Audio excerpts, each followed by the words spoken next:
আপনার ক্লাস টেস্টের সিলেবাস কি আজকের ক্লাস পর্যন্ত থাকবে নাকি হ্যাঁ, গত? আজকের ক্লাস পর্যন্ত থাকবে। জি স্যার। আজকে আমাদের টপিক হলো গিয়ে গত ক্লাসে আমরা যেটা পড়তেছিলাম সেটাই, বায়োইলেকট্রিক সিগন্যাল। আমাদের শরীরের মধ্যে আমরা দেখলাম যে বিভিন্ন ধরনের ইলেকট্রিক্যাল অ্যাক্টিভিটি হয়, বায়োলজিক্যাল ইলেকট্রিক্যাল অ্যাক্টিভিটি হয়। সেই অ্যাক্টিভিটি গুলাকে আমরা এক্সটার্নালি রেকর্ড করতে পারি। যেটার একটা এক্সাম্পল আমরা গত ক্লাসে দেখছিলাম সেটা ছিল হলো কি ইসিজি।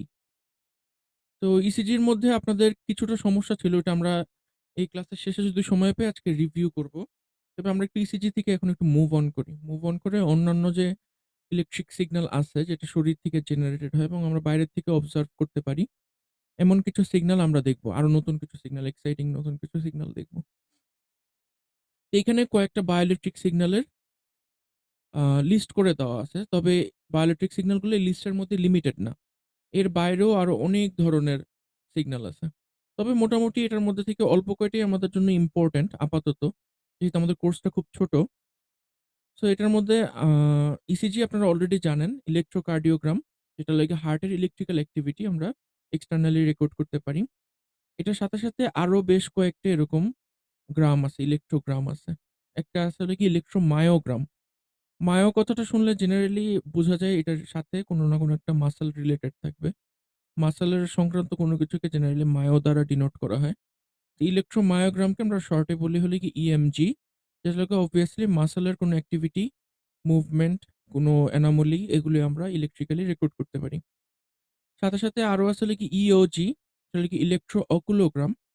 আসলে কি আই মুভমেন্টের কারণে এই সিগন্যালটা জেনারেট হয়। কারণ ওখানে অবভিয়াসলি একটা অ্যাকশন পটেনশিয়াল জেনারেট হচ্ছে আই মুভমেন্টের কারণে। ইইজি, ইলেক্ট্রোএনসেফালোগ্রাম, এটা ইম্পোর্টেন্ট। এটা আমরা আজকে দেখব। সেটা হলো গিয়ে ব্রেইনের অ্যাক্টিভিটির কারণে যে ইলেকট্রিক্যাল সিগন্যালটা তৈরি হয়।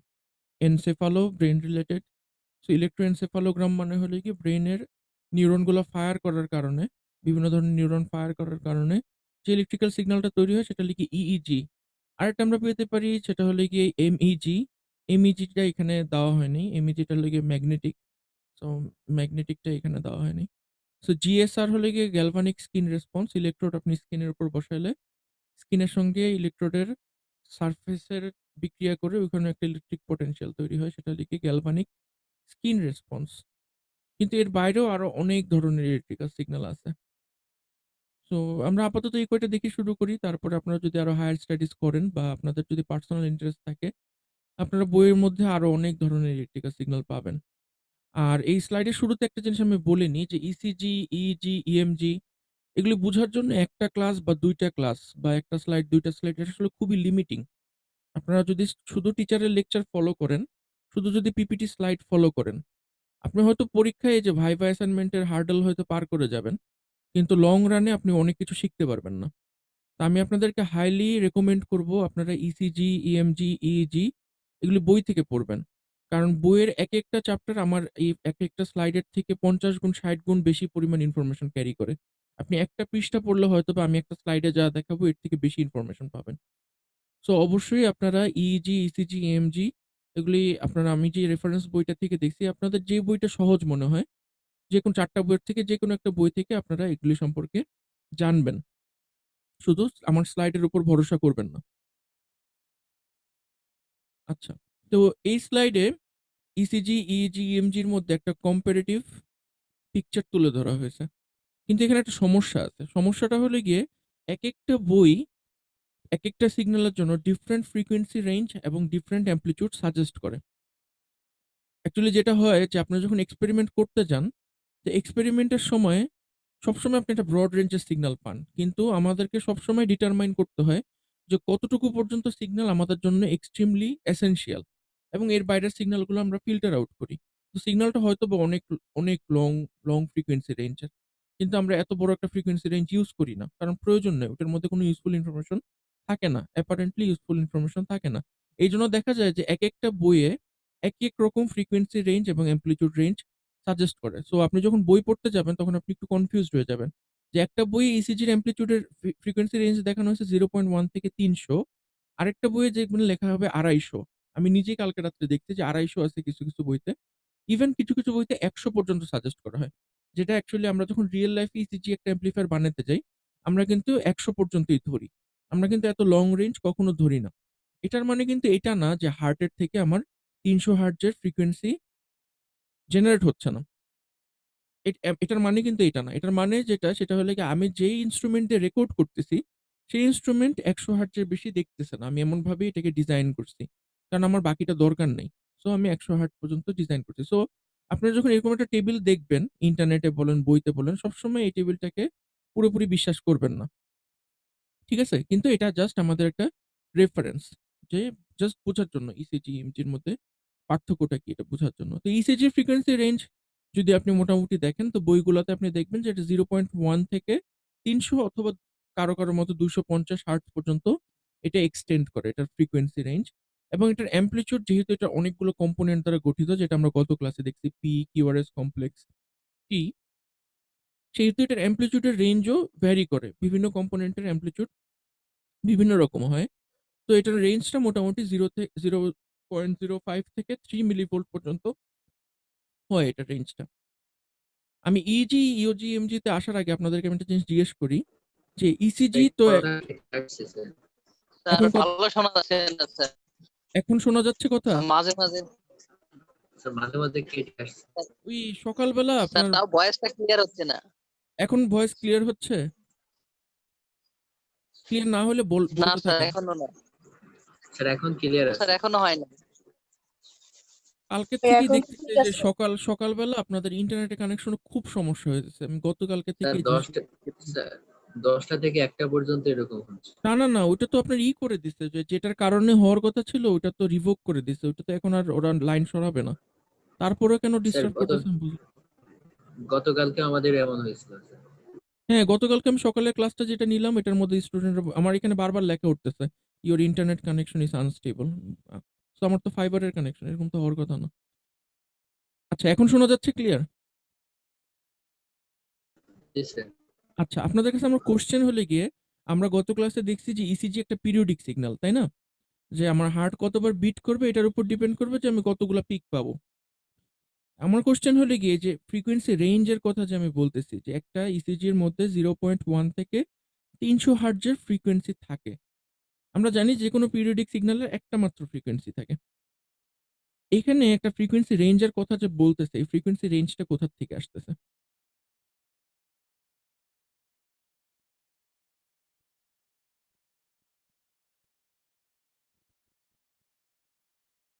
মনে করেন একটা মানুষের হার্ট যদি মিনিটে 70 বার বিট করে, তাহলে আমরা ওই লোকটার মনে করেন 60 বারই বিট করে প্রতি মিনিটে। তাহলে ওর ফ্রিকোয়েন্সি কত বলবো আমরা হার্টবিটের? মিনিটে যদি 60 বার হয় স্যার 1 হার্টজ বলবো, তাই না? তো ইসিজি তো বেসিক্যালি 1 হার্টজে হইতেছে। মানে একটা পি ওয়েভ আপনি যদি পান, আপনি আরেকটা পি ওয়েভ থেকে একটা পি ওয়েভের মানে ২ টা পি ওয়েভের মাঝখানের ডিসট্যান্সটা মেজার করলে আপনি দেখবেন যে এটার ফ্রিকোয়েন্সি ১ হার্টজ, তাই না? তাহলে এই যে ফ্রিকোয়েন্সি রেঞ্জটা 0.1 থেকে ৩০০ এটা কোথা থেকে আসতেছে?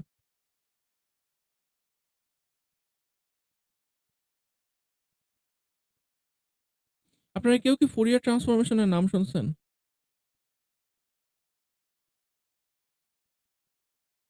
বা করছেন কখনো ফুরিয়ার ট্রান্সফরমেশন? পড়াইছে স্যার। ফুরিয়ার ট্রান্সফরমেশনের মূলনীতি কি? মানে জোসেফ ফুরিয়ার যে ছিল তার পোস্টুলেটটা কি ছিল?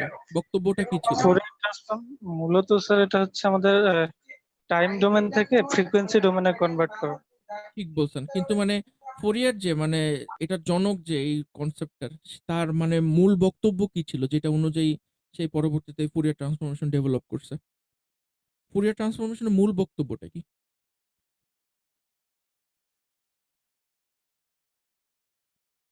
সেটা স্যার ফুরিয়ার ট্রান্সফরমেশনের মূল বক্তব্য হলো কি পৃথিবীর মধ্যে যা কিছু আছে মানে ইনক্লুডিং আপনি আমি সবকিছুকে সাইন ওয়েভে প্রকাশ করা সম্ভব। ঠিক আছে? মানে যত কমপ্লেক্স ওয়েভ থাকুক পিরিয়ডিক বলেন, অ্যাপিরিয়ডিক বলেন, কন্টিনিউয়াস বলেন, ডিসক্রিট বলেন সবকিছুকে আপনার সাইন ওয়েভে প্রকাশ করা সম্ভব।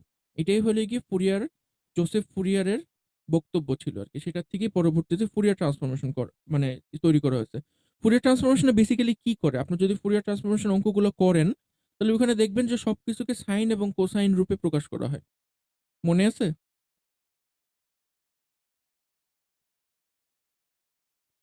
মনে না থাকলে আবার একটু মনে করার চেষ্টা করবেন। তো আমরা ল্যাবে কি করি? মনে করেন কোনো একটা সিগন্যাল পাইলেন, আপনার সিগন্যালটা নয়েজও হইতে পারে, আপনার প্রয়োজনীয় সিগন্যালও হইতে পারে। জাস্ট অসিলোস্কোপের মধ্যে একটা বাটন আছে, সেটা লাগে ম্যাথ। অসিলোস্কোপের মধ্যে আপনি যদি ম্যাথ বাটনটা টিপ দেন, ওখানে আপনাকে একটা অপশন দেখাবে যে আপনি কি ফুরিয়ার ট্রান্সফরমেশন করতে চান নাকি। আপনি যদি ফুরিয়ার স্যার ট্রান্সফরমেশন করেন, তার শোনা যায় এক- নাই, একটু একটু কথা হোল্ড কেটে করেন কেটে তো, গেছে। একটু হোল্ড করেন, আমি একটু আমার মাইক্রোফোনটা চেঞ্জ করি, ঠিক আছে? রেকর্ডিংটা একটু অন করে নেন। হ্যাঁ, করছি। আচ্ছা, তো ওই বাটনটা যদি আপনি ক্লিক করেন অসিলোস্কোপে, আপনারা যখন ভার্সিটিতে যাবেন আপনারা হয়তো এটা করতে পারবেন। ওই বাটনটা ক্লিক করলে আপনি যেই সিগন্যালটা ইনপুট হিসাবে নিচ্ছেন, ওই সিগন্যালটার প্রত্যেকটা ফ্রিকোয়েন্সি কম্পোনেন্টকে ও আলাদা আলাদাভাবে ভাগ করে দেখাবে। মানে ও ফ্রিকোয়েন্সি ডোমেইনে নিয়ে যাবে। মানে কি? মানে এই সিগন্যালটাকে যতগুলো সাইন ওয়েভ আকারে দেখানো সম্ভব, সবগুলো সাইন ওয়েভের ফ্রিকোয়েন্সিকে ও লিস্ট করতেছে। এখন ইসিজির মধ্যে স্বাভাবিকভাবে ইসিজির যে সিগন্যালটা, ইসিজি সিগন্যালটাকে কোনোভাবে দেখতে গিয়ে সাইন কোসাইনের মতো লাগে দেখতে? না, এটা টোটালি একটা আমাদের চোখে এটা একটা র্যান্ডম প্যাটার্ন। ইসিজির মধ্যে এর মধ্যে ট্রায়াঙ্গেলও আছে, হাফ সার্কুলার ওয়েভও আছে। তো ওই জিনিসটাকে আপনারা যদি সাইন ওয়েভে কনভার্ট করেন, মানে ফুরিয়ার ট্রান্সফরমেশন যদি করেন, তাহলে আপনি মোটামুটি এই কম্পোনেন্টগুলো পাবেন। সো যে কোনো সিগন্যালেরই আপনারা যখন এরকম কম্পোনেন্ট রেঞ্জ দেখবেন, তখন আপনারা বুঝবেন যে সিগন্যালটা সাইনোসয়েডাল না। এই জন্য এটাকে যদি আপনি ফুরিয়ার ট্রান্সফরমেশন করতেন, তাহলে এটা যতগুলো সাইনোসয়েডাল ওয়েভফর্ম দিয়ে কম্প্রাইজড, সবগুলোর ফ্রিকোয়েন্সি রেঞ্জকে ও লিস্ট করতেছে। বুঝতে পারছেন? স্যার কথা মাঝখানে কেটে কেটে যাচ্ছে। এটা এটার আসলে কিছু করার নেই, কয়েক সেকেন্ডের জন্য বুঝছেন? স্যার, এটা আপনাদেরকে কয়েক সেকেন্ডের জন্য স্যার অফ রেকর্ডিং হয়ে দেখে যায়। নিতে হবে আপনাকে। মানে আমার এখানে বারবার আসতেছে ইন্টারনেট কানেকশন আনস্টেবল, আমার সিটি কর্পোরেশনে কমপ্লেন করতে হবে আমাকে। আচ্ছা, স্যার কি আর এইভাবে তো কি? বোঝা যায় না, মানে একটা কথা না শুনে কিভাবে বুঝবো? অর্ধেক শুনলে কি বোঝা যায়? কি করবো? ক্লাস আমি তো কিছু রেকর্ড বুঝতে দেখলেই হবে পারতেছি না। পরে। আমি দাঁড়ান, তাহলে আমি তাইলে ক্লাস কন্টিনিউ করতে কি লাভ? তাইলে আমরা পরে পরে আমি করি ক্লাস। পরে আমি তো আগাচ্ছি বিকেলে করি। পরে আমি আগাচ্ছি। যদি এখানে কোনো কনফিউশন থাকে, এখনো যদি না বোঝেন আমাকে আবার জিজ্ঞেস করেন, ঠিক আছে? আমি সরি আমার ইন্টারনেট কানেকশনের জন্য, কিন্তু এখন কিছু করার নেই তো আমার।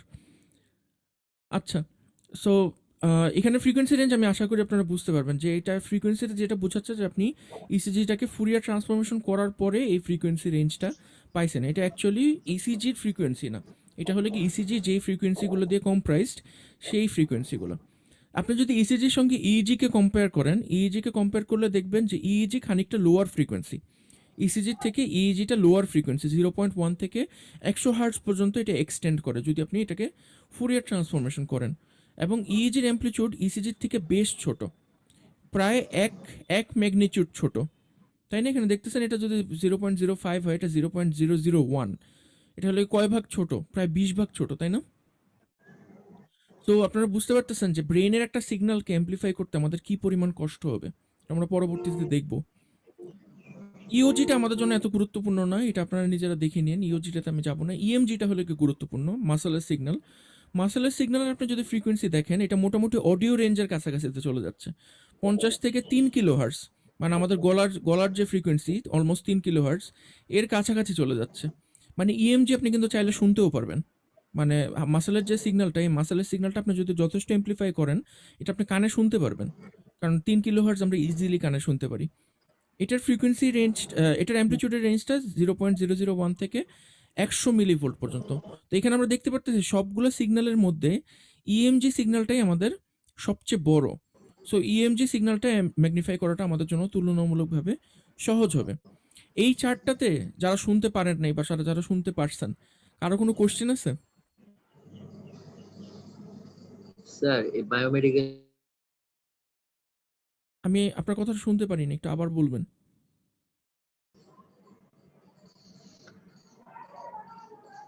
ঠিক আছে। আবার একটু বলবেন। চলে গেছে? এটাতে সমস্যা নাই, চারটা দেওয়া আছে, ফ্রিকোয়েন্সি রেঞ্জ আর অ্যামপ্লিটিউড রেঞ্জ, কোনটার কত? সবার কথাই তো কেটে যাচ্ছে। এখানে তো শুধু হার্টজ লেখা আছে। হ্যাঁ, হার্টজ লেখা আছে তো, এগুলি হার্টজ, সবগুলোই তো হার্টজ। আপনি কিলো হার্টজ বললেন তো, যেটা মানে 3000 হার্টজ মানে 3 কিলো হার্টজ না? হ্যাঁ, আমি বাগ 3000 দিলেই তো হয়ে যাবে, সমস্যা নেই। স্যার বুঝছি। মানে আমাদের ভোকাল টিউব, যেটা আমরা যে কথা বলি, কথার মধ্যে কিন্তু আমাদের মিড টোনটাই বেশি, ঠিক আছে? যেটাকে যে যারা গান টান বেশি শুনেন ওরা বুঝতে পারবেন আমি কিসের কথা বলতেছি। সো এই 3 কিলো হার্টজ থেকে 8 কিলো হার্টজের মোটামুটি এটা মিড টোন আমাদের। তো এই ইসিজি ইএমজিটা যেহেতু মিড টোনে পড়ছে, এটা আমরা চাইলে কানে শুনতেও পারি, ওটাই বলতেছিলাম আর কি। আচ্ছা, তো আজকে আমরা ফার্স্টে যে বায়োইলেকট্রিক্যাল সিগন্যালটা থেকে দেখা শুরু করব সেটা হলো কি ইইজি, ইলেকট্রোএনসেফালোগ্রাম। আপনারা কি কখনো ইইজি দেখছেন করতে, বা কারো পরিচিত কারো করতে হয়েছে আপনাদের কখনো? না স্যার। আচ্ছা, হোপফুলি করতে হবে না কখনো। জেনারেলি ক্রিটিক্যাল কিছু হলে ইজি করে মানুষ, ঘুমে টুমে সমস্যা হলে, মৃগী রোগ থাকলে ইজি করে। সো ইইজি আমরা একটু আগে দেখলাম যে ইইজিগুলোকে আমরা 0.1 থেকে 100 হার্টজের কম্পোনেন্টে ভাগ করে দেখতে পাই। মানে ইইজির মধ্যে বেশ কয়েকটা ফ্রিকোয়েন্সি কম্পোনেন্ট আছে। সো এই ফ্রিকোয়েন্সির উপর ডিপেন্ড করে আমরা ইইজিকে মূলত 4টা ভাগে ভাগ করতে পারি। মানে ইইজির যে টোটাল সিগন্যালটা, এটাকে আমরা 4টা ডোমেইনে দেখতে পারি। তো ইইজির মধ্যে আপনার এখানে আসলে বেটা ওয়েভ, বেটা ওয়েভ হলে কি 13 থেকে 30 হার্টজের যে সিগন্যাল, সেগুলোকে আমরা বলি বেটা ওয়েভ। 8 থেকে 12 হার্টজের সিগন্যালকে আমরা বলি আলফা ওয়েভ। 4 থেকে 7 হার্টজের সিগন্যালকে বলি থেটা। 0.5 থেকে 3 হার্টজ হলে গিয়ে ডেল্টা। এখন এখানে দেখেন, এখানে একটা গুরুত্বপূর্ণ কথা লেখা আছে যে ডোমিনেন্ট ফ্রিকোয়েন্সি যেগুলি, মানে যেগুলি আসলে আমাদের, আবার internet connection unstable, dominant frequency যেগুলি, সেই ডোমিনেন্ট ফ্রিকোয়েন্সিগুলোর অ্যাম্পলিটিউড 300 মাইক্রোভোল্টের নিচে। একটু আগে যে চার্টটা দেখলেন, এই চার্টে দেখেন ইজির অ্যাম্পলিটিউড দেওয়া হয়েছিল কত, 1 মাইক্রোভোল্ট থেকে 1 মিলিভোল্ট পর্যন্ত। কিন্তু এখানে বলতেছে যে ইউজফুল যে ফ্রিকোয়েন্সিগুলো, ডমিনেন্ট ফ্রিকোয়েন্সিগুলো, এগুলো হলো কি 300 মাইক্রোভোল্টের নিচে এগুলির অ্যাম্পলিটিউড। মানে যে বেটা, থেটা, আলফা, ডেল্টা সবগুলোর অ্যাম্পলিটিউড 300 মাইক্রোভোল্টের নিচে। সো বোঝা যাইতেছে ইজি এক্সট্রিমলি স্মল একটা সিগন্যাল কম্পেয়ার টু ইসিজি। ইসিজির ক্ষেত্রে আমরা দেখছি যে 3 মিলিভোল্ট পর্যন্ত আমরা সিগন্যাল পাই, সেখানে ইজির টপ ভ্যালুই থাকে হলে গিয়ে 300 মাইক্রোভোল্ট, পিক ভ্যালু থাকে হলে গিয়ে 300 মাইক্রোভোল্ট। সো 300 মাইক্রোভোল্টকে আমরা যদি একটা অসিলোস্কোপে দেখতে চাই, মনে করেন আমরা একটা অ্যাম্পলিফায়ারে জেনারেলি বায়াসিং করি কত, কেউ কি বলতে পারবেন? একটা অপ্যাম্প বা অন্য কোনো অ্যাম্পলিফায়ারে বায়াসিং করি কত কত ডিসি ভোল্ট দিয়ে? এখন কি বলছেন শুনি নাই স্যার, আবার একটা অপ্যাম্প, একটা অ্যাম্পলিফায়ারকে আমরা কত কত ডিসি ভোল্ট দিয়ে বায়াস করি জেনারেলি? বায়াসিং ভোল্টেজ কি এটা তো জানেন আপনারা? 0.7 ভোল্ট। না, একটা অপ্যাম্পকে আপনি যখন ডিসি বায়াস দেন, পাওয়ার দেন যখন, সেই ডিসি পাওয়ারটা কত থাকে, কত ভোল্ট থাকে? 5 স্যার, ম্যাক্সিমাম 15 ভোল্ট পর্যন্ত। হ্যাঁ, মানে আমরা জেনারেলি দিই +6 আর -6, তাই না? টোটাল 12 ভোল্ট, 12 ভোল্টের একটা ডাইনামিক রেঞ্জ দিই আমরা। সো আপনি যদি এই 0 থেকে 6 ভোল্টের মধ্যে দেখতে চান, তাহলে এই সিগন্যালটাকে কত টাইমস অ্যাম্পলিফাই করা লাগবে 0 থেকে 6 এর মধ্যে আপনি যদি দেখতে চান?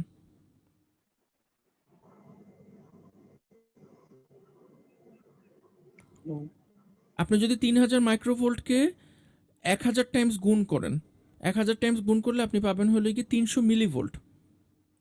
300 মিলিভোল্টকে আপনি আবার যদি 10 টাইমস ম্যাগনিফাই করেন, তাহলে পাবেন হলে কি 3 ভোল্ট, তাই না? তাহলে 10 আর 1000 মিলে টোটাল 10,000 টাইমস আপনাকে এটাকে অ্যাম্পলিফাই করা লাগবে। মানে আপনার অ্যাম্পলিফিকেশনের গেইন হওয়া লাগবে 10,000। আপনার সমস্যাটা বলতে পারবেন যে একটা সিগন্যালকে 10,000 টাইমস অ্যাম্পলিফাই করলে কি সমস্যা হতে পারে?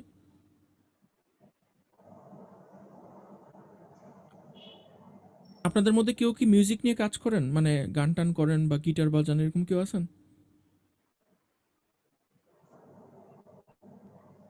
কেউ নেই? প্রতিবেশে একজন সজীব করে আছে, থাকে গিটারিস্ট। যারা গান টান গিটার বাজায়। গিটারিস্ট সজীব আছে তো? সজীব আছে, সজীব সাকিব। নাই, নাই মনে হয়। আচ্ছা, তো এই সমস্যাটা আমরা পরে দেখবো, ঠিক আছে? একজন গিটারিস্ট থাকলে ভালো হতো, আমাদেরকে মানে হাতে কলমে বুঝাই দিতে পারতো 10,000 টাইম গেইন করলে সমস্যা কি। ঠিক আছে, এটা আমরা পরে দেখবো। তো একটু আগে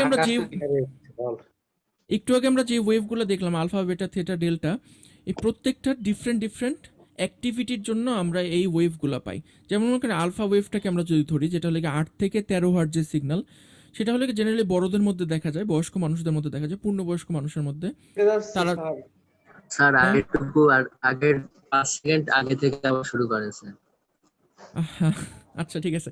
সো আমরা আলফা ওয়েভটা যেটা দেখলাম, হ্যাঁ সরি, মানে কি করব কিছু বুঝতে পারতেছি না। এই সিগন্যালটা নিয়ে, এই জিনিসটা নিয়ে ডিপার্টমেন্টে কমপ্লেইন করা লাগবে যে 10টা বাজে যে ক্লাসগুলো, এগুলো শিফট করে অন্য একটা সময় দিয়ে দেওয়ার জন্য।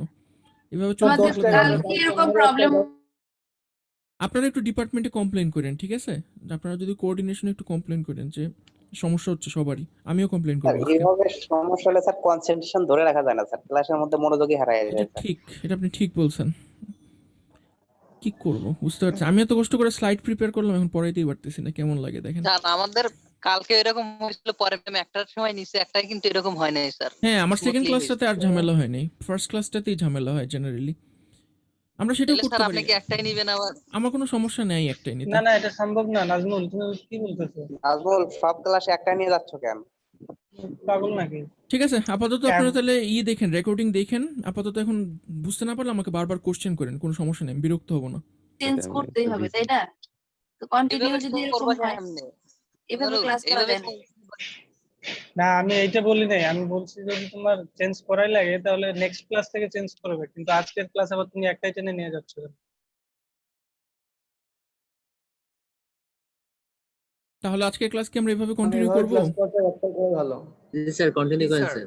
স্যার কন্টিনিউ করেন। ঠিক আছে, আপনারা কিছু না বুঝলে আমাকে কোশ্চেন করেন, ঠিক আছে? আচ্ছা, আলফা ওয়েভ আমরা যেটা দেখলাম যে আলফা ওয়েভ হলে কি 8 থেকে 13 হার্টজের যে ফ্রিকোয়েন্সিটা, ওটাকে আমরা বলি আলফা ওয়েভ। আলফা ওয়েভটা বয়স্ক মানুষের মধ্যে দেখা যায়, পূর্ণবয়স্ক মানুষদের মধ্যে। তখন যখন তারা রেস্টে থাকে, চোখ বন্ধ থাকে, তখন হলে কি আমরা আলফা ওয়েভটা পাই। আবার আবার শুনতে পারবেন না আপনারা, এখন ইন্টারনেট কানেকশন আনস্টেবল। স্যার শুনি নাই স্যার। হ্যাঁ, আমি একটুকু দেখছি যে শুনি শুনেন নাই, নাই, আপনারা যে শুনেন নাই এটা আমি দেখছি। আলফা ওয়েভটা হলে কি বড়দের মধ্যে দেখা যায়, বড়রা যখন চোখ বন্ধ করে থাকে বা আপনি যখন রেস্ট থাকেন, মানে চোখ বন্ধ করে রেস্ট করতেছেন, ঘুমাচ্ছেন না, রেস্ট করতেছেন, তখন হলে কি আমরা ইজির মধ্যে আলফা ওয়েভটা পাই, ঠিক আছে? আর আপনি যখন ঘুমান, মনে করেন ঘুমায় গেছেন, তখন আপনি পাবেন হলে কি থিটা ওয়েভ। যখন এই যে আপনার ঘুম ঘুম লাগতেছে অথবা ইমোশনাল ডিস্ট্রেস হয়েছে, আপনি কোনো একটা কারণে ইমোশনালি ডিস্ট্রেসড, তখন আমরা থিটা ওয়েভটা পাই। আর বাচ্চারা যখন ঘুমায় থাকে তখন আমরা পাই ডেল্টা ওয়েভ। তো আপনারা নিশ্চয়ই ধারণা করতে পারতেছেন যে ইইজিটা আমরা কেন রেকর্ড করি। কেউ কি ধারণা করতে পারতেছেন ইইজি কেন রেকর্ড করি? ইজি কেন রেকর্ড করি? ইজি বারবার ঘুমের কথাটা আসতেছে, তো ইইজি কেন রেকর্ড করি বুঝতে পারতেছেন না? অনেক মানুষেরই আছে, অনেক মানুষেরই আছে রাতে ঘুম হয় না। এটা হয়তো আমরা অনেকে অথবা করে বলি, মানে কথায় কথায় বলি যে ইনসomnia আছে, আমার ইনসomnia আছে। আসলে ক্লিনিক্যাল ইনসomnia কিন্তু খুব খারাপ একটা জিনিস। কারণ আপনি যদি, হ্যাঁ স্যার, বলেন। মানে আমার আমার বলতে মনে ছিল না, আমারই একজন মানে শিশু, আমার মানে রিলেটিভ, হুম। ও রাত্রে ঘুম হইতো না, মানে 6 মাস রাত্রে হ্যাঁ। ঘুম হয় না, অনেক কান্নাকাটি। হুম। পরে গ্রামে ডাক্তার দেখে যে উল্টাপাল্টা ওষুধ দিয়েছে, পরে ঢাকা নিয়ে আসছে, ঢাকা নিয়ে পরে বলছে আপনার তাড়াতাড়ি ওরে ইজি করানোর পরে হ্যাঁ, দেখা যাচ্ছে যে ঠিক ব্রেনে বলছেন একটা আপনি। অংশ ছোট, হুম। কি বলে, হ্যাঁ ওইটা থেকেই সমস্যা। পরে ঠিক বলছেন। ইজি করানোর পর ধরা পাইছে হ্যাঁ। ঘুম হতো না, শুধু রাত্রে কান্নাকাটি করতো। হ্যাঁ, ক্লিনিক্যাল ইনসomnia যেটা বললেন, ঘুমাইতে পারে না, রাতে কান্নাকাটি করে। ক্লিনিক্যাল ইনসomnia খুবই খারাপ জিনিস, কারণ আপনি যদি নির্দিষ্ট একটা সময় না ঘুমান, মানে জেনারেলি কি হয়, মানে আপনারা দেখেন যে অনেকক্ষণ দৌড়াইলে আপনাদের পা ব্যথা করে। অনেকক্ষণ দৌড়াইলে পা ব্যথা করে। আসলে অনেক মানুষ আছে অনেকক্ষণ না, 5-6 মিনিট দৌড়াইলে পা ব্যথা করে। কেন পা ব্যথা করে জানেন? দেখবেন যে টনটন করে একদম, মাংসটা যেটা আছে টনটন করে একদম। কেন করে? জানি না।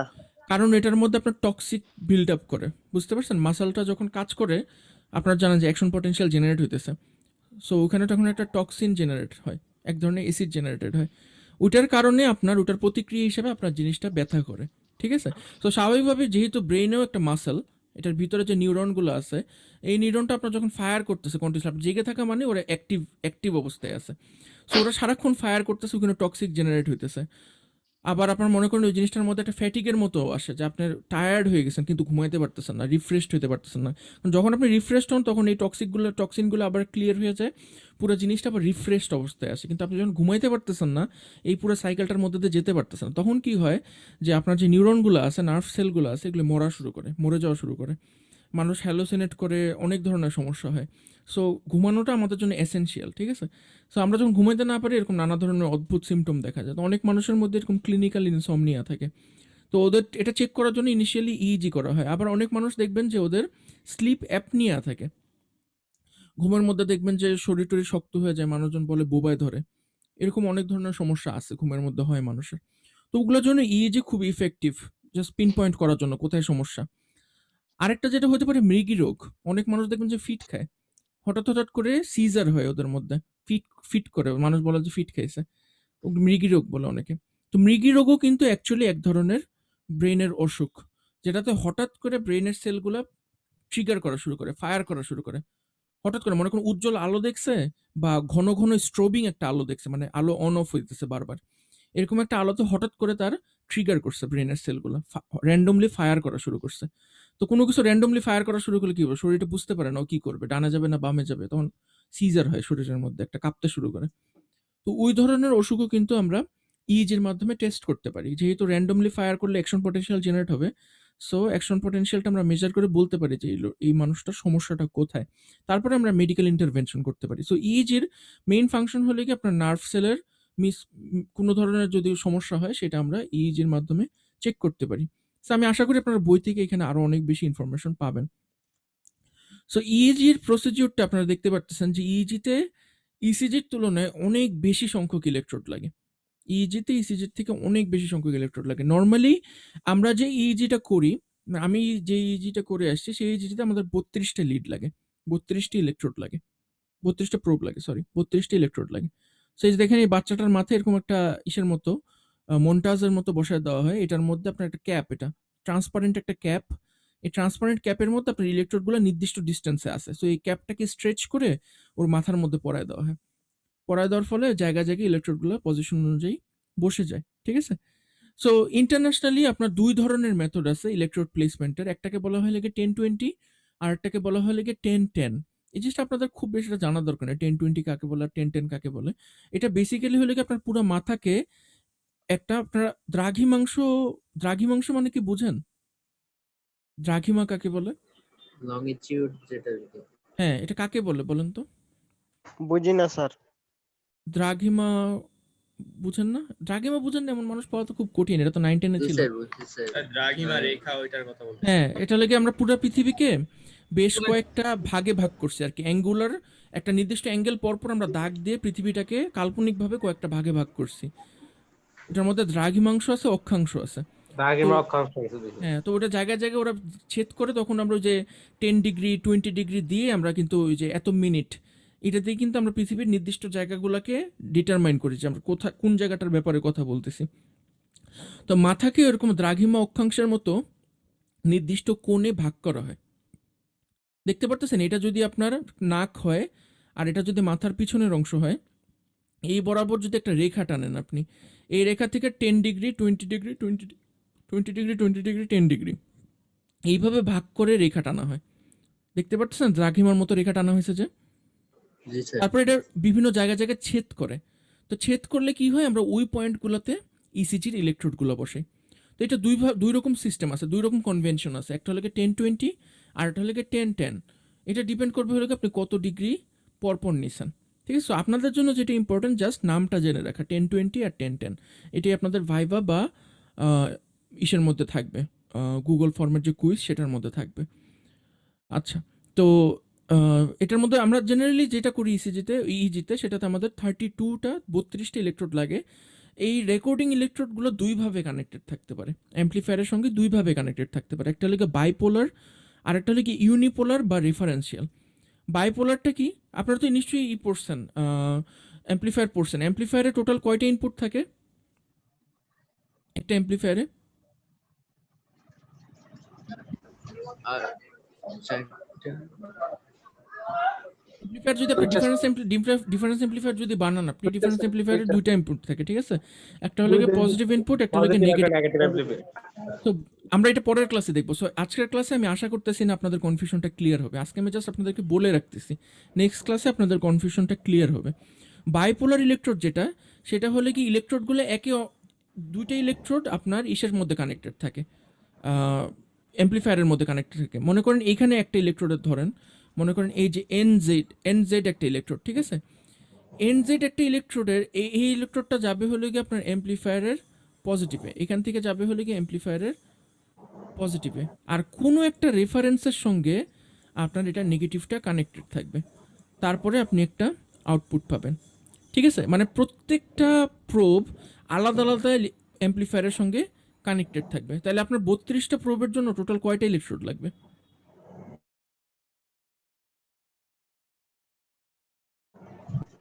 ইলেকট্রোড না অ্যাম্পলিফায়ার? Sorry, amplifier. 32টা ইলেকট্রোডের জন্য 32টা লাগবে।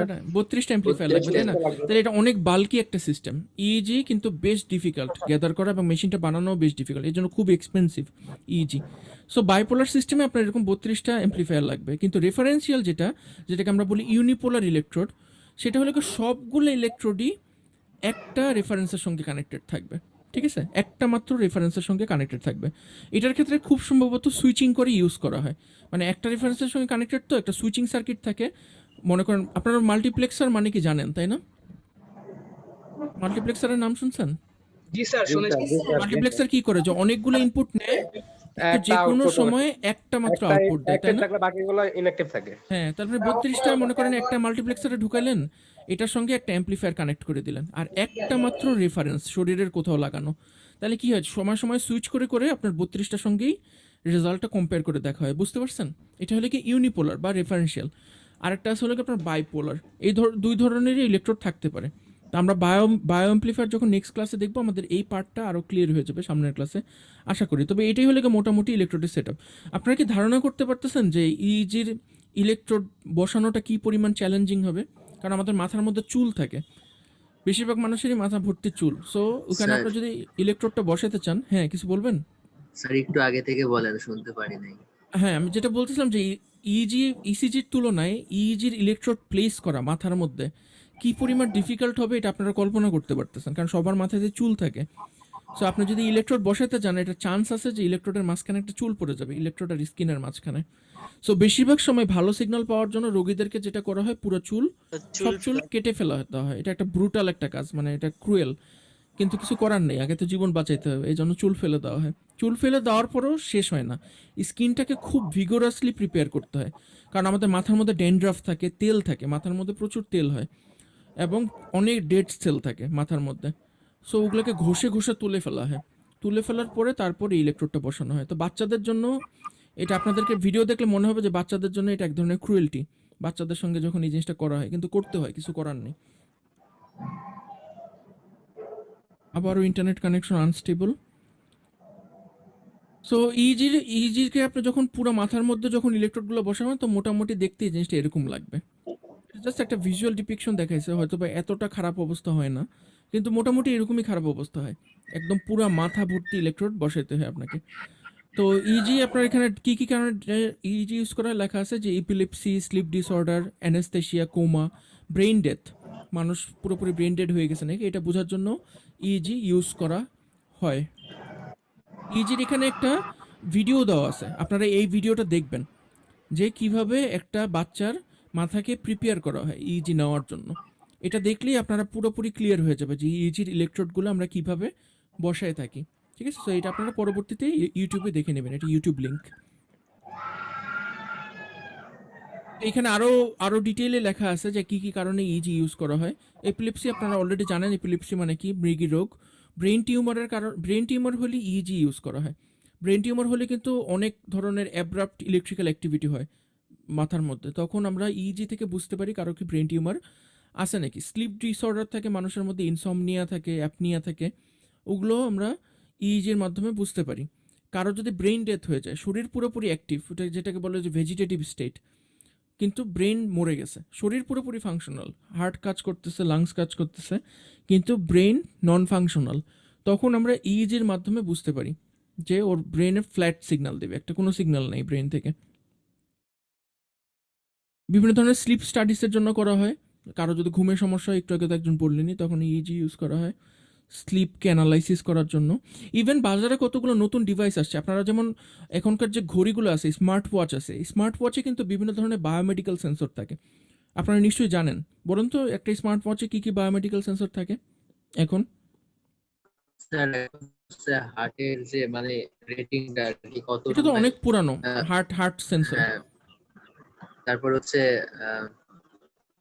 মানে আপনার ইসিজি থাকে, নতুন না অ্যাকচুয়ালি, গত 2 বছর ধরে অ্যাপল ওয়াচে ইসিজি আছে, ওয়ান লিড ইসিজি। এটা আপনারা দেখবেন, ঠিক আছে, অ্যাপল ওয়াচ কিভাবে ইসিজি ইনকর্পোরেট করছে। এটা শুনতে মানে অবাক করা লাগে যে একটা ঘড়ির মধ্যে কিভাবে ইসিজি থাকবে, কিন্তু ওরা ওদের স্মার্ট ওয়াচের মধ্যে ইসিজি ইনকর্পোরেট করছে গত 2 বছর ধরে। অ্যাপল সিরিজ 5 আর সিরিজ 6 দুটোতেই মনে হয় আপনার আছে ফোর থেকে আছে মনে হয়, সিরিজ 4 থেকে আছে। আর কি আছে? ইসিজি আছে, হার্ট সেন্সর আছে, আর কি আছে ঘড়ির মধ্যে?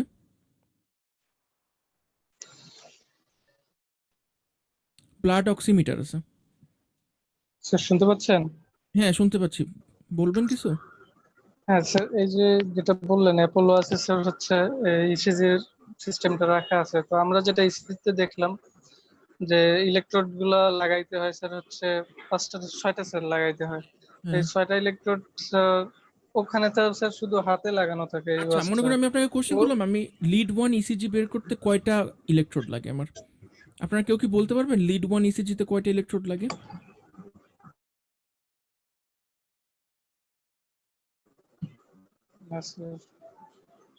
চিন্তা করে বলেন। চিন্তা না করলে তো পারবেন না। লিড 1 ইসিজি লিড ওয়ান কিসের টু কিসের সিগন্যাল বিয়োগ করতে হয়?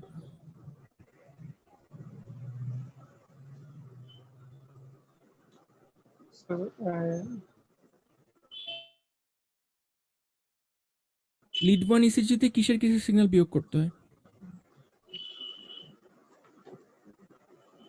বা কারো মনে নেই? আপনারা কি পড়েন নাই বাসায় গিয়ে কেউ? লিড ওয়ানে হচ্ছে সি মাইনাস লিড 1 করতে হলে কি LA minus R A, left arm minus right arm. আপনি ঘড়ি জেনারেলি কোন হাতে পড়েন? লেফটে। লেফটে।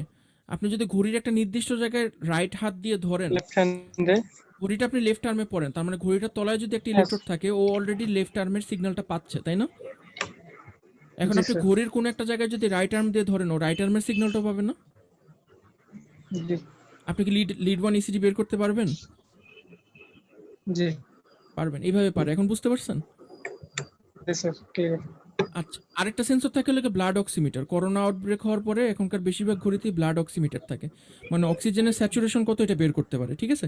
সিমিলারলি আপনার নতুন কতগুলা ডিভাইস বের হয়েছে, যেটা হলো রাতের বেলা আপনি হেডব্যান্ডের মতো, মেয়েরা যেরকম রাতের বেলা মেয়েরা যেরকম ব্যান্ড পরে না চুলে, ওরকম ব্যান্ডের মতো আপনি পরে থাকবেন, সারা রাত পরে থাকবেন, ও সকালবেলা উঠে দেখবেন ও সারা রাত ধরে আপনি ইইজি মেজার করছে। কমার্শিয়ালি অ্যাভেলেবেল ডিভাইস, এটা আপনি বাজারে কিনতে পারবেন। আপনার মোবাইল ফোনের সঙ্গে কানেক্টেড থাকবে এবং সারা রাত ও আপনার ইইজি নিবে। জাস্ট একটা হেডব্যান্ডের মতো পরে থাকতে হবে আপনাকে। সো আপনারা যদি কখনো বিএম ভবনে যান, আমি শিওর যে বিএম ভবনে গেলে আপনি পাবেন এরকম ইইজি ডিভাইস।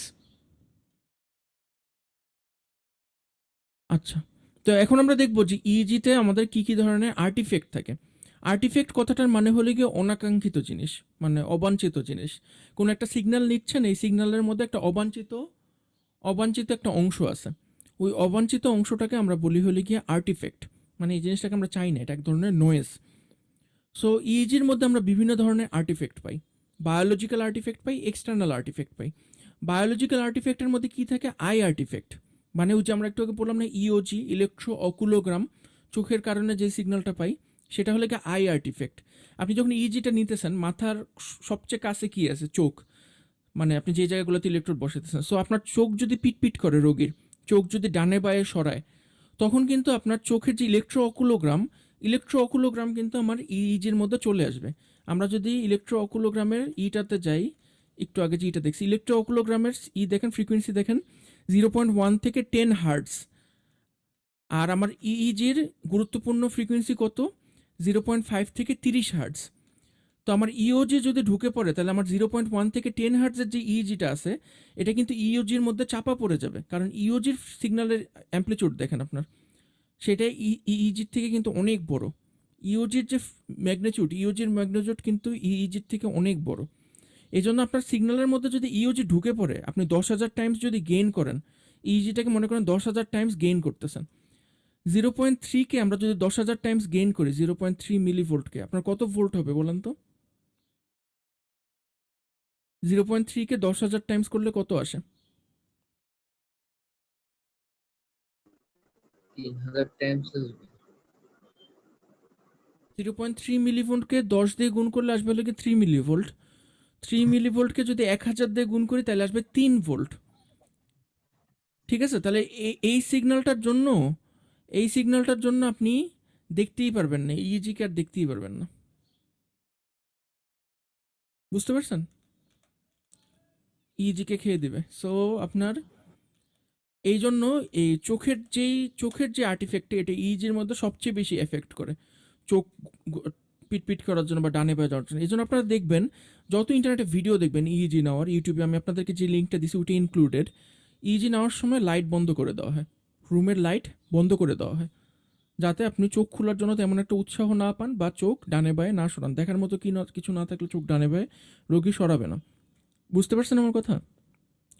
সিমিলারলি ইসিজিটাও আপনাকে এফেক্ট করতে পারে, যেহেতু ইসিজিটারও ফ্রিকোয়েন্সি আপনার ইজির ফ্রিকোয়েন্সির মধ্যে কোইনসাইড করে। হার্টের সিগন্যালটা আপনি যদি ওখান থেকে মাথা থেকে যদি রেকর্ড করেন তাহলে ইসিজি সিগন্যালটা আপনার এফেক্ট করতে পারে। ইএমজি আর্টিফেক্ট তো থাকবে আপনার হাত পা নড়ার কারণে বা কানের মাসল বা চোখের মাসল কোনো একটা নড়াচড়া করার কারণে আপনি ইএমজি আর্টিফেক্টও পাবেন।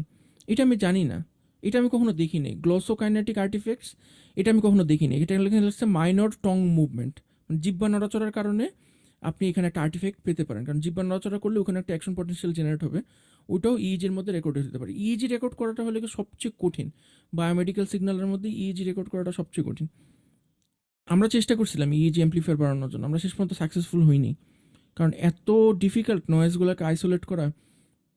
আর এক্সটার্নাল আর্টিফেক্টের মধ্যে আপনার পেশেন্ট মুভমেন্ট, এটা আমরা পরের ক্লাসে দেখবো আরও ভালো করে, মুভমেন্ট আর্টিফেক্ট যেটাকে বলে।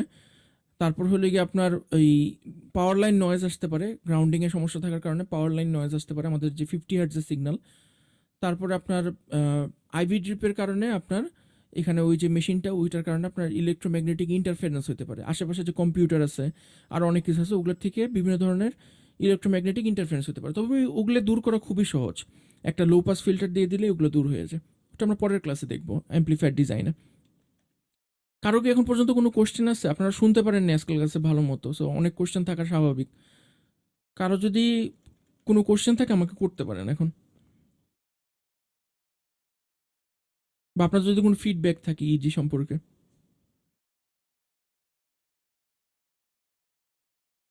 কি মনে হয় আপনারা যদি কোনো একটা প্রজেক্ট করতে দিই, মনে করেন আমি আপনার সুপারভাইজার, থিসিস সুপারভাইজার, আপনারা ইজি নিয়ে একটা প্রজেক্ট করতে চান, আপনাদের ইচ্ছা করছে আপনারা ইজি নিয়ে কাজ করবেন, আপনারা কি করবেন? ইজি দিয়ে কি বানাবেন?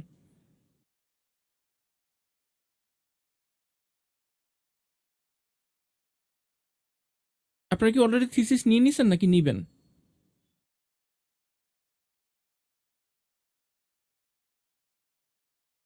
হ্যালো, আমরা থিসিস এখনো নেই নাই। আপনারা আমাদের 181 ব্যাচ না? আপনারা এখনো থিসিস নেন নাই কেন?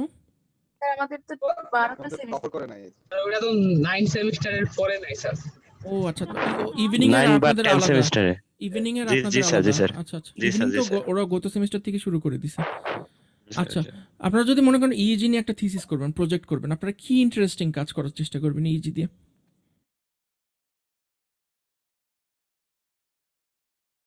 আপনাদের কি মনে হয় যে কোনো ওয়াইল্ড ইমাজিনেশন কি হইতে পারে? আপনি ইজি দিয়ে ব্রেনের সিগন্যাল দিয়ে কি করতে চান আপনারা?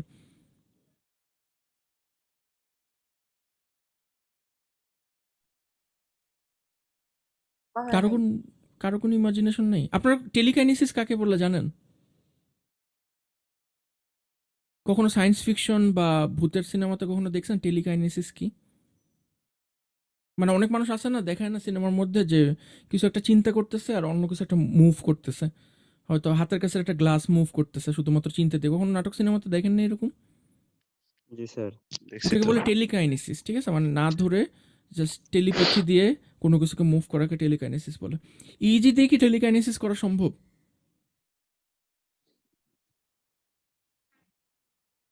হুম, সম্ভব। কিভাবে সম্ভব একটু বলেন তো, কি প্রসেসে সম্ভব? মানে সায়েন্স ফিকশন বললেন না, মানে যে কোনো অন্য কিছু ইঞ্জিনিয়ারিং টুল ইউজ করে বলেন কিভাবে সম্ভব। তাইলে হবে না স্যার। সায়েন্স ফিকশন তো ইউজ করতে পারবে, কবিরাজি হয়ে যাবে, ওটা তার ইঞ্জিনিয়ারিং হবে না তখন। যেমন মনে করেন আপনি একজনের প্যারালাইজড একটা রোগী, ঠিক আছে? সে সারাক্ষণ চলাফেরা করলে হয় তাকে হুইল চেয়ারে চলাফেরা করতে পারে হয়, অথবা সে বিছানাতে থাকে।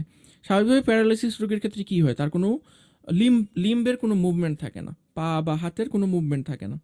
এখন মনে করেন আপনি এমন একটা রোবোটিক আর্ম বানাইলেন, যেই রোবোটিক আর্মের ইনপুট সিগন্যালটা আসবে আপনার ইজি থেকে, ব্রেন থেকে। সো আপনি মনে করেন ব্রেনটা তো আপনার অ্যাক্টিভ এবং আপনার জীবনের একটা সময়ে আপনি হাত পা নড়াইছেন। সো আপনি জানেন যে হাত পা নড়াইতে হলে কী চিন্তা করতে হয়।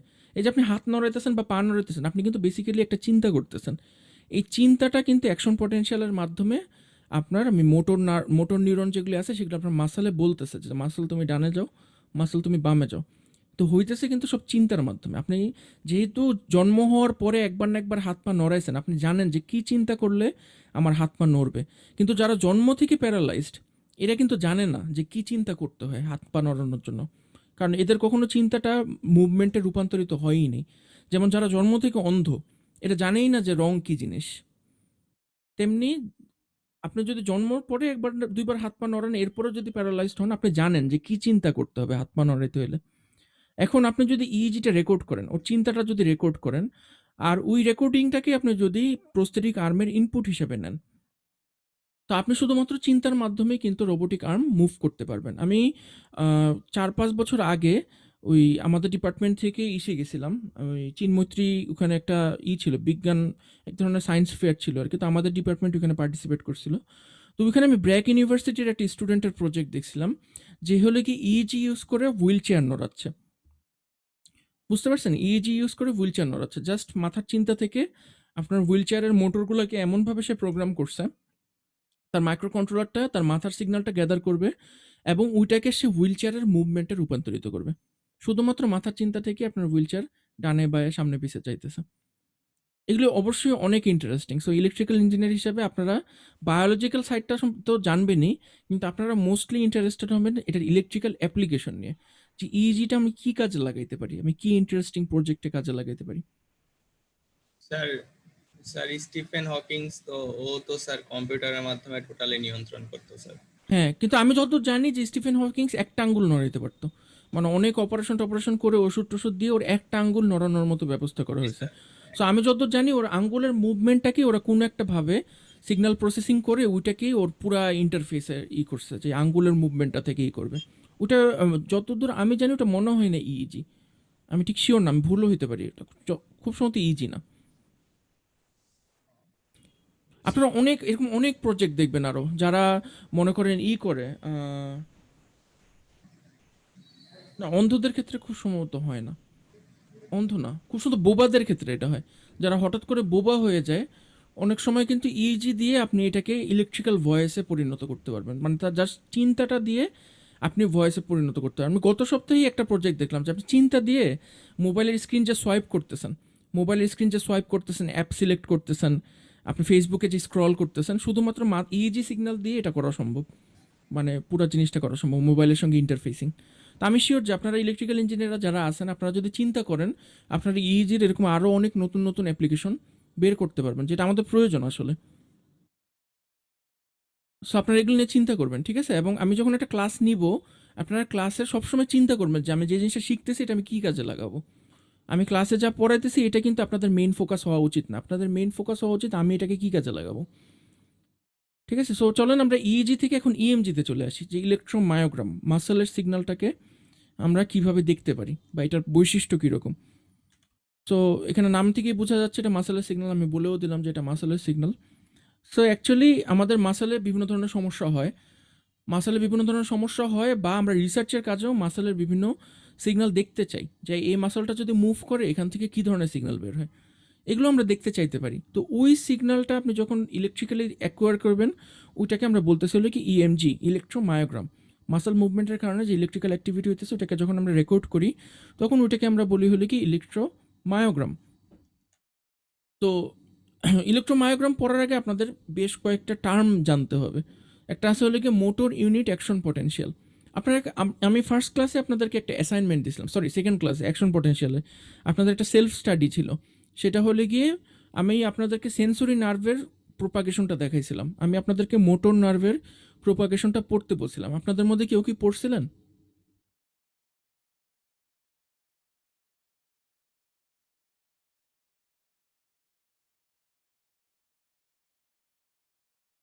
কেউ কি পড়ছেন? করা হয় নাই। পড়বেন, নিজের জানার জন্য হলো পড়বেন, আমি পরীক্ষাতে ওখান থেকে কোশ্চেন করবো, সো এটা পড়েন, আপনারা সেলফ স্টাডি করেন। আচ্ছা, তো মোটর ইউনিট অ্যাকশন পটেনশিয়াল কাকে বলে? মোটর ইউনিট অ্যাকশন পটেনশিয়াল বলে যে আপনার একটা যে বান্ডেল থাকে, মাসল ফাইবারের একটা বান্ডেল থাকে, মানে আপনি হাত যে নড়াচ্ছেন একটা, এই হাতটা কিন্তু একটা মাত্র ফাইবার দিয়ে নড়ে না, অনেকগুলো মাসল ফাইবার একটা নির্দিষ্ট কাজের জন্য ডেডিকেটেড অবস্থায় থাকে। যারা দেখবেন যে অনেক মাসকুলার বা অনেক চিকন চাকন যারা, ওরা দেখবেন যে হাত যখন নড়ায় তখন এই মাসেলের বান্ডেলগুলো আপনি আলাদা আলাদা করে দেখতে পারবেন। যেমন এই যে আমরা বলি যে কারো ট্রাইসেপ বা বাইসেপ অনেক মানে স্ট্রং, তখন দেখবেন যে ওই পুরো মাসেলের বান্ডেলটাকে কিন্তু আপনি যখন হাতটাকে কম্প্রেস করেন তখন কিন্তু ওই পুরো বান্ডেলটা ফুলে ওঠে। আপনারা নিশ্চয়ই এটার সঙ্গে রিলেট করতে পারতেছেন আমি কিসের কথা বলতেছি, তাই না? সো পুরো একটা মাসেলের বান্ডেল একটা নির্দিষ্ট কাজের জন্য ডেডিকেটেড, মাসেল ফাইবারের একটা বান্ডেল। তো ওইটাকে আমরা বলি হলো কি একটা মোটর ইউনিট, ঠিক আছে? যে একটা নির্দিষ্ট কাজের জন্য ওরা ডেডিকেটেড। মনে করেন একটা আঙ্গুল নড়াবেন, এটার জন্য কতগুলো ডেডিকেটেড মোটর ইউনিট আছে, মানে অনেকগুলো ফাইবার, মাসেল ফাইবার, যেগুলো একটা মাত্র মোটর নিউরনের সঙ্গে কানেক্টেড। এটাকে আমরা বলি হলো কি motor unit, including that neuron আর হলো কি মাসেল ফাইবার্স, ওটাকে আমরা বলি মোটর ইউনিট।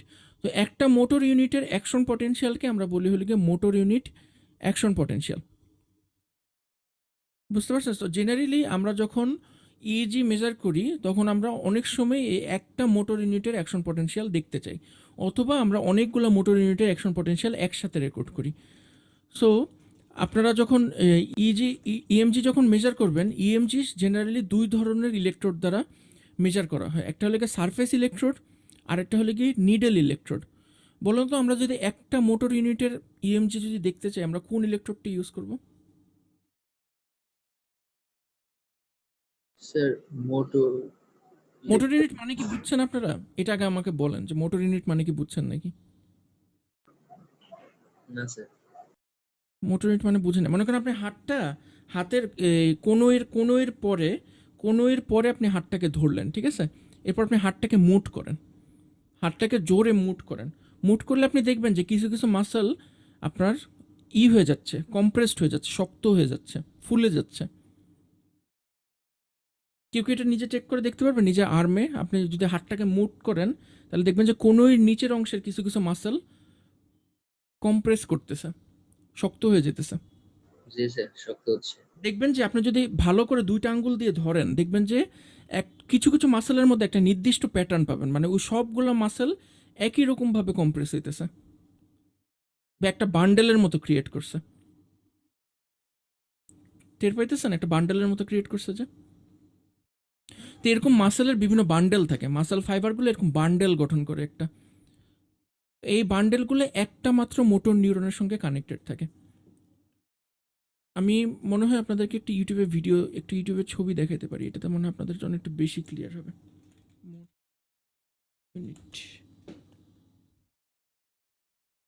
কথা দিয়ে অনেক কিছু বোঝা যায় না, ছবি দেখলে সহজে বোঝা যায়। সবাই কি এই ছবিটা দেখতে পারতেছেন? জি স্যার। মনে হয় এই ছবিটা ক্লিয়ার না বেশি, আমি একটু ভালো একটা ছবি দেখি পাই নাকি। না, এর থেকে ভালো ছবি নেই। এই দেখেন অনেকগুলো মাসল ফাইবার, এগুলো কিন্তু প্রত্যেকটা মাসল ফাইবার, ঠিক আছে? প্রত্যেকটা মাসল ফাইবার মিলে, সবগুলো মিলে একটা কয়টা 5-6টা মাসল 7টা মাসল ফাইবারের একটা বান্ডেল গঠন করছে। এই সবগুলো মাসল ফাইবার কিন্তু শুধুমাত্র একটা মোটর নিউরনের সঙ্গে কানেক্টেড। মানে আপনার ব্রেন থেকে যে সিগন্যালটা আসবে, আপনার হাত নড়া বা পা নড়া যেটাই বলুক, এই সিগন্যালটা আসতেছে একটা নিউরন দিয়ে, কিন্তু নিউরনের যে আপনার অ্যাক্সনের যে ইগুলো আছে, এক্সটেনশনগুলো আছে, এই এক্সটেনশনগুলো একটা মাত্র মাসেল ফাইবারের যে ইউনিট বান্ডেল, এই বান্ডেলের সঙ্গে কানেক্টেড। মানে কি হবে, এখান থেকে যখন সিগন্যালটা আসবে সবগুলো মাসেল কিন্তু একই সঙ্গে একই কাজ করবে, যেহেতু সিগন্যাল একটাই। অনেকগুলো নিউরন থেকে কিন্তু সিগন্যাল আসে নাই, শুধুমাত্র একটা নিউরন থেকে সিগন্যাল আসতেছে। তার মানে এই সবগুলো একসাথে কাজ করবে, একই কাজ করবে। বুঝতে পারছেন? এই নিউরনটা আর এই মাসেল ফাইবারের বান্ডেলটাকে আমরা বলি হলো কি একটা মোটর ইউনিট। এখন কি একটু ক্লিয়ার হয়েছে আপনাদের? জি স্যার, এখন একটু ক্লিয়ার হয়েছে। আচ্ছা, আমি আপনাকে যে সেলফ স্টাডিটার কথা বললাম, আপনারা ওই সেলফ স্টাডিটা আবার করবেন। ওটা করতে হবে আপনাদেরকে, আমি ওটা পরীক্ষায় দিব। সো ওইটা যদি করেন আমার মনে হয় ক্লিয়ার হয়ে যাবে। সো আপনার যদি এরকম একটা মোটর ইউনিট, আপনারা বুঝতে পারতেছেন যে মোটর ইউনিটটা কত, মানে কতগুলো মোটর ইউনিট থাকবে একটা হাতের মধ্যে। আপনি যদি একটা মাত্র মোটর ইউনিটের রিডিং নিতে চান, ইএমজি রেকর্ড করতে চান, তাহলে আপনি কোন ইলেকট্রোডটা ইউজ করবেন? সারফেস নাকি নিডল?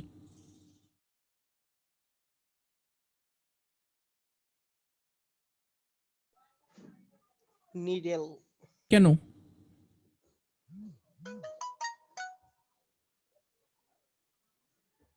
কেন ইউজ করবেন নিডল? আমি যে কোনোটাই নিতে পারি না স্যার।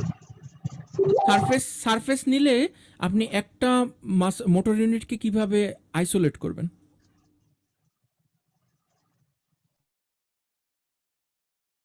কোনো টেকনিক জানা আছে আপনার? মানে সারফেস ইলেকট্রোড তো অবশ্যই আপনি সারফেসে বসাবেন, হাতের উপরে বসাবেন। তো ও যখন রেকর্ড করবে, এটার নিচে যতগুলো মোটর ইউনিট আছে সবগুলো রেকর্ডিং ও নিবে না? জি স্যার। তো আপনাকে তখন নিডল ইউজ করতে হবে। মানে আপনার হাতের ভিতরে সুইগুলো ঢুকে অভিজ্ঞ ডাক্তার সে আইসোলেট করবে যে একটা মোটর ইউনিট, সে ওই মোটর ইউনিটটার ভিতরে নিডলটা ঢুকাবে, এরপরে ওইখান থেকে একটা আইসোলেটেড সিগন্যাল দেবে যেটা শুধুমাত্র ওই মোটর ইউনিটটার জন্য রেসপন্সিবল। বুঝতে পারছেন আমার কথাটা? জি স্যার। তো এরকম দুই ধরনের আপনার মানে কাজের উপর ডিপেন্ড করে এই দুই ধরনের ইলেকট্রোডই ইউজ করা হতে পারে। এখন মনে করেন আপনার কারো হাতের এই জায়গা থেকে কাটা পড়ছে, ঠিক আছে? অনেক মানুষেরই দেখবেন যে কোনোর পরে হাতের অংশ নাই, বোমা টোমা অন্য কিছুতে বা মনে করেন কোনো একটা অ্যাক্সিডেন্টে হাতের এই অংশটা কাটা চলে গেছে। এখন মনে করেন ওই মানুষটাকে আপনি একটা প্রস্থেটিক আর্ম দিবেন। প্রস্থেটিক আর্ম মানে হলো একটা রোবোটিক আর্ম দিবেন যেটা আপনার এই জায়গার ইএমজি সিগন্যাল নিয়ে ওর হাতটাকে নড়াবে।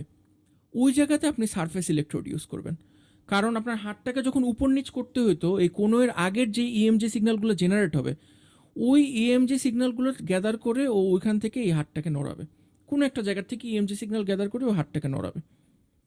বুঝতে পারছেন? তখন আমরা সারফেস ইলেকট্রোড ইউজ করব, যেখানে আমরা একটা সিগন্যালের প্যাটার্ন দেখে কোনো একটা কাজ করব।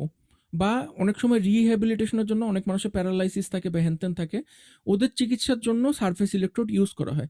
কিন্তু আপনি যখন একটা মাত্র মোটর ইউনিটকে আইসোলেট করতে চাবেন, একটা মাত্র মোটর ইউনিটের সিগন্যাল নিতে যাবেন, তখন জেনারেলি আমরা নিডল ইলেকট্রোড ইউজ করি, এরকম সূচের মতো। যেমন দেখেন যে এখানে একটা মনে হয় খুব সম্ভবত রিহ্যাবিলিটেশন বা অন্য কিছুর জন্য, মানে প্যারালাইসিস বা অন্য কিছু ডিটেকশন করার জন্য এখানে ইএমজি রেকর্ড করা হইতেছে একটা সারফেস ইলেকট্রোডের মাধ্যমে। এগুলো কিন্তু নিডল ইলেকট্রোড না, সারফেস ইলেকট্রোডের মাধ্যমে করা হইতেছে। তো ইএমজিতে জেনারেলি কয়টা ইলেকট্রোড লাগে? ইএমজিতে আমাদের জেনারেলি দুইটা ইলেকট্রোড লাগে। একটা ইলেকট্রোড হলে গিয়ে আমার ওয়ার্কিং ইলেকট্রোড, আরেকটা হলে গিয়ে আমার গ্রাউন্ড ইলেকট্রোড বা রেফারেন্স ইলেকট্রোড। এরকম আমাদের দুইটা ইলেকট্রোড লাগে, বাইপোলার ইলেকট্রোড সিস্টেম লাগে। মানে আপনি যেই মাসলটাকে সিগন্যাল নিতে চাইতেছেন ওই মাসলটার মধ্যে একটা ওয়ার্কিং ইলেকট্রোড ঢুকাবেন যেটা থেকে আপনি সিগন্যালটা নিবেন ওই মাসলের, আর শরীরের কোনো একটা জায়গাতে আপনার একটা রেফারেন্স বসানো লাগবে। সো আপনার অ্যাম্প্লিফায়ারটা যেটা থাকবে ওই অ্যাম্প্লিফায়ারটার মধ্যে আপনার পজিটিভে যাবে হলে গিয়ে মনে করেন নিডল ইলেকট্রোডটা যাবে পজিটিভে, আর নেগেটিভ হলে গিয়ে শরীরের অন্য কোনো একটা অংশে কানেক্টেড থাকবে। সো এই বাইপোলার সিস্টেম দিয়ে আমরা জেনারেলি আমাদের ইএমজি সিগন্যালটা গ্যাদার করি। ইএমজি সিগন্যালের একটা মজার বিষয় কি যে এই সারফেস ইলেকট্রোড আর নিডল ইলেকট্রোড দুই ধরনের ফ্রিকোয়েন্সি কালেক্ট করে। সারফেস ইলেকট্রোড জেনারেলি 1 কিলোহার্টজের নিচের যে সিগন্যালগুলো, 3 কিলোহার্টজের নিচের যে সিগন্যালগুলো, ওগুলো জেনারেলি সারফেস ইলেকট্রোডে প্রমিনেন্ট আকারে ধরা পড়ে। আর নিডল ইলেকট্রোডে আপনার 10 কিলোহার্টজের পর্যন্ত সিগন্যাল ধরা পড়ে। সো অনেক সময় দেখবেন যে আপনারা যদি কেউ ইলেকট্রোমেডিক্যালে কাজ করেন, তখন আপনারা দেখবেন যে নিডল ইলেকট্রোড দিয়ে যে ডাক্তাররা কাজ করে, নিডল ইলেকট্রোড দিয়ে ইএমজি যারা মেজার করে, ওরা অনেক সময় হেডফোন পরে থাকে। কেন হেডফোন পরে থাকে বলতে পারবেন?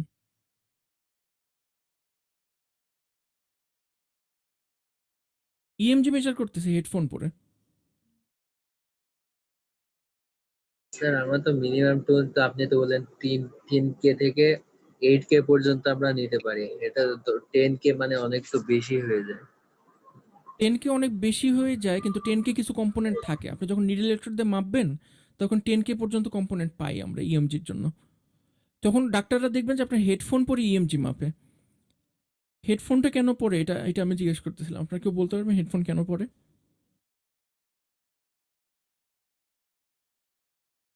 স্যার বাইরের নয়েজটা যেন হচ্ছে না, আর কোন সিগন্যাল পায় এই কারণে। ইএমজিটা শোনা যায়, ইএমজিটা কানে শোনা যায়। কারণ ইএমজি যেহেতু আমার অডিবল রেঞ্জের মধ্যে পড়ছে, 10K কিন্তু স্টিল আমাদের অডিবল রেঞ্জের মধ্যে, তাই না? সো আপনি 3K থেকে 10K যে সিগন্যাল, এটা কিন্তু কানে শুনতে পারেন আপনি। সো অ্যাম্প্লিফিকেশনের পরে ইএমজি শব্দটা মাসেলের যে অ্যাকশন পটেনশিয়াল, এটার শব্দ আপনি কানে শুনতে পারবেন। Tick tick tick tick tick tick করে শব্দ হবে। এই জন্য ওরা কানে হেডফোন পরে নেয়, বুঝতে পারার জন্য যে ওরা যেহেতু অভিজ্ঞ, ওরা বুঝে যে কোন শব্দটা মানে হলে গিয়ে ওরা কোন মোটর ইউনিটকে পেনিট্রেট করছে। সো তখন ওরা হেডফোন পরে ডিটারমাইন করতে পারে আমি কি ঠিক জায়গায় আছি নাকি।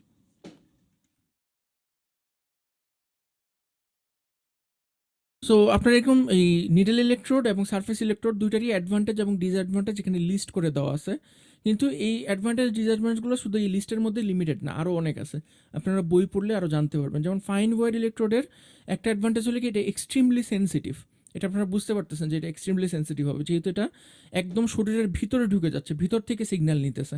সো এটা অনেক বেশি সেন্সিটিভ আপনার সারফেস ইলেকট্রোডের তুলনায়, এবং এটার মধ্যে আপনার সিগন্যাল টু নয়েজ রেশিও অনেক হাই হবে। এটা হলে কি সিঙ্গেল মাসেলের অ্যাক্টিভিটিকে রেকর্ড করতে পারে, অনেক ডিপ টিস্যু পর্যন্ত ও পেনিট্রেট করতে পারে এবং ওখান থেকে রেকর্ডিং নিতে পারে। সিগন্যাল টু নয়েজ রেশিও বেশি, এটা এখানে লেখা আছে যে লেস ক্রস টক। ডিসঅ্যাডভান্টেজ হলে কি এক্সট্রিমলি সেন্সিটিভ, এটা হলো কি একটা ডিসঅ্যাডভান্টেজ। আশেপাশের কোনো একটা সিগন্যাল যদি এই ইলেকট্রোডের মধ্যে নয়েজ আকারে চলে আসে তো ওইটাকেও পিক করে অনেক বেশি এটাকে অ্যাম্প্লিফাই করে ফেলবে। এটা ইসিজি হতে পারে বা আশেপাশের মাসেলের সিগন্যাল হতে পারে, অনেক কিছু হতে পারে। এটা হলে কি খুব অভিজ্ঞ হাত দরকার, এই নিডল ইলেকট্রোড দিয়ে সিগন্যাল নিতে হলে খুবই অভিজ্ঞ হাত দরকার। তারপর হলে গিয়ে আপনার একবার যদি আপনি হাতের ভিতর দিয়ে ঢুকায় ফেলান, আপনি এটাকে রিপোজিশন করতে পারবেন না, সামান্য একটু নড়াচড়া করতে পারবেন, মানে হালকা একটু উপরে তুলে অন্য একটা অ্যাঙ্গেলে ঢুকাইতে পারবেন। কিন্তু আপনি যদি আবার এই জিনিসটাকে তুলে আরেকটা জায়গায় পেনিট্রেট করতে চান, রোগী প্রচণ্ড পরিমাণে কষ্ট পাবে এবং একটা নির্দিষ্ট নাম্বারের বেশি আপনি রোগী পিক করতে পারবেন না। দেখা যাবে যে অনেক রোগী হয়তো অজ্ঞান হয়ে যাবে ব্যথার জন্য, অনেকেই দেখা যায় রক্ত দেওয়ার সময় অজ্ঞান হয়ে যায় বারবার যদি তাকে পিক করা হয়। Detection area may not be representative of entire muscle, যেহেতু আপনি একটা ছোট একটা জায়গায় নিডল ঢুকাইতেছেন একটা মাসেল ফাইবারের, এই জন্য আপনি পুরো মাসেলটার অ্যাক্টিভিটি কীরকম সেটা হয়তো আপনি একটা নিডল ইলেকট্রোড দিয়ে বুঝতে পারবেন না, এটা হলে কি এটা লিমিটেশন। সারফেস ইলেকট্রোডের অ্যাডভান্টেজের মধ্যে পড়ে হলো খুব কুইক এবং ইজি, যেহেতু পেনিট্রেট করা লাগতেছে না, জাস্ট হাতের মধ্যে ইলেকট্রোড বসাই দিলেন, সিগন্যাল নিলেন, কোনো মেডিকেল সুপারভিশন লাগবে না, কোনো সার্টিফিকেশন লাগবে না, কারণ এটা যেহেতু নন ইনভেসিভ হাতের উপরে বসাইতেছেন, এই জন্য এটার জন্য কোনো ট্রেনিংয়ের প্রয়োজন নেই, কোনো ডিসকমফোর্ট নেই। ওই ইলেকট্রোডে যেমন ডিসকমফোর্ট ছিল ওরকম কোনো ডিসকমফোর্ট নেই। ডিসঅ্যাডভান্টেজের মধ্যে আছে হলে গিয়ে generally used only for superficial muscles, মানে ত্বকের কাছে যে মাসেলগুলো আছে ওই মাসেলগুলোর রেকর্ডিং এটার মধ্যে ভালোভাবে আসে, যেগুলো ডিপ টিস্যু, ওই ডিপ টিস্যুগুলোর সিগন্যাল এখানে ভালো মতো আসে না, এবং এখানে আশেপাশের নয়েজ অনেক বেশি ইনডিউস হয়, যেহেতু এটা আইসোলেটেড না, এটা আমরা উপরে বসাইতেছি, আশেপাশের সিগন্যাল এটার মধ্যে অনেক বেশি পলিউশন ক্রিয়েট করে এক ধরনের। স্ট্যান্ডার্ড ইলেকট্রোড প্লেসমেন্টের কোনো প্রোটোকল নাই। ইইজি বা ইসিজির ক্ষেত্রে একটা কিন্তু নির্দিষ্ট ইলেকট্রোড প্লেসমেন্টের প্রোটোকল আছে, যেমন আমরা লিড 1 একটু আগে বললাম, সবসময় রাইট আর্মে একটা বসবে, লেফট আর্মে একটা বসবে। ইইজির ক্ষেত্রে আমরা দেখলাম যে আমরা 10-20 কোঅর্ডিনেট সিস্টেমে আমরা পুরো মাথাটাকে ভাগ করে নিই, ভাগ করে 32টা ইলেকট্রোড বসাই, কিন্তু শরীরের মধ্যে আপনি যখন ইএমজি নেবেন এটার কিন্তু কোনো স্ট্যান্ডার্ড প্রোটোকল নেই ইলেকট্রোড প্লেসমেন্টের। ডাক্তারের ইচ্ছা মতো সে 2টা ইলেকট্রোড যে কোনো জায়গাতে বসাতে পারে, এটা কোনো প্রোটোকল ক্রিয়েট করা হয়নি। এটা ডিপেন্ড করবে আপনি কোন মাসলটাকে অবজার্ভ করতে চান, এই জন্য এটার কোনো নির্দিষ্ট প্রোটোকল নেই। সেটার কারণে সমস্যা যেটা হয় যে আপনি টাইম টু টাইম এটা রিডিংটা ভ্যারি করে, সামান্য একটু যদি সরায় দেন আপনি ইলেকট্রোডটাকে ডিফারেন্ট একটা রিডিং পাবেন। সো এটা নন স্ট্যান্ডার্ড হয়, রেকর্ডিংটা নন স্ট্যান্ডার্ড হয়, মুভমেন্টের কারণে এই রিডিংটা এফেক্টেড হতে পারে। মাসেলের যে ডাইনামিক অ্যাক্টিভিটি সেটা আপনি এখানে রেকর্ড করতে পারবেন না, এটা অ্যাজ এ হোল সবগুলো মাসেলকে অ্যাজ এ হোল আপনি রেকর্ড করবেন। এখানে হলে কি এখানে যে ছবিটা দেওয়া হয়েছে এই ছবিটাতে দেওয়া হয়েছে যে আপনি মাসেলটা যখন কন্ট্রাক্ট করেন, মানে যে আমরা বললাম যে মানুষ যখন কাউকে মাসেল দেখাতে চায়, বাইসেপটা দেখাতে চায়, তখন কি করে, হাতটাকে কন্ট্রাক্ট করে। এই কন্ট্রাকশনের কারণে আপনার ইএমজির অ্যাম্প্লিটিউডটা বেড়ে যায়। দেখেন এখানে হলে গিয়ে যত বেশি কন্ট্রাকশন বাড়তেছে তত সিগন্যালের অ্যাম্প্লিটিউড বাড়তেছে, মানে এই এক্স অ্যাক্সিসে দেখাইতেছে হলে গিয়ে কত বেশি কন্ট্রাক্ট করতেছেন, মানে আপনার কোনো জয়েন্টে কত বেশি প্রেশার আসতেছে, ফোর্স কত বেশি অ্যাপ্লাইড হইতেছে। এটার সাথে সাথে আপনি দেখেন ইএমজির অ্যাম্প্লিটিউড কিন্তু বেড়ে যাচ্ছে। বাইসেপটা যদি দেখেন, এই যে সার্কেল দিয়ে দেখানো হয়েছে বাইসেপটাকে, বাইসেপটা আপনি যত বেশি কন্ট্রাক্ট করতেছেন লিনিয়ার না, কিন্তু প্যাটার্নটা কিন্তু লিনিয়ার না, দেখছেন একটা পর এইখানে লিনিয়ার, মোটামুটি এই পর্যন্ত লিনিয়ার, এরপরে গিয়ে কিন্তু এটা স্লোপ চেঞ্জ করতেছে, হঠাৎ করে গিয়ে অ্যাকশন পটেনশিয়াল অনেক বেশি বেড়ে যাওয়া শুরু করতেছে। আপনারা কি বুঝতে পারছেন এই কার্ভটা? তার মানে মাসেল কন্ট্রাকশন এবং রিল্যাক্সেশনের সঙ্গে আপনার ইএমজির অ্যাম্প্লিটিউড ভ্যারি করে। কারো কোনো কোশ্চেন আছে এই পর্যন্ত? স্যার আজকের টপিক এই পর্যন্ত রাখেন। আচ্ছা, আপনারা খুব টায়ার্ড হয়ে গেছেন? ঠিক আছে, আজকের টপিক আমরা এই পর্যন্ত রাখি, কোনো সমস্যা নেই। নেক্সট ক্লাসের ব্যাপারে কি করবেন বলেন?